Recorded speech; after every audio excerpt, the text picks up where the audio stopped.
நான்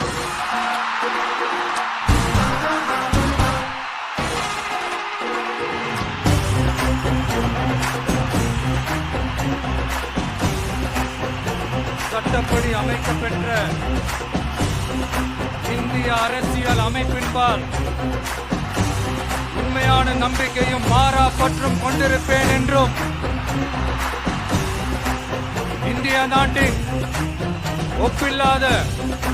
முழு முதல் ஆட்சியையும் ஒருமையையும் நிலைநிறுத்துவேன் என்றும்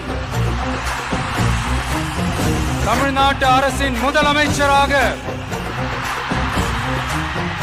உண்மையாகவும் உளச்சான்றின்படியும் என் கடமைகளை நிறைவேற்றுவேன் என்றும்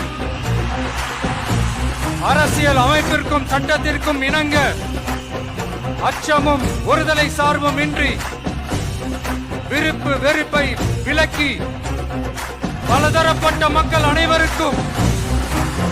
நேர்மையானதை செய்வேன் என்றும் ஆண்டவன் மீது ஆணையிட்டு உறுதிமொழிகிறேன்.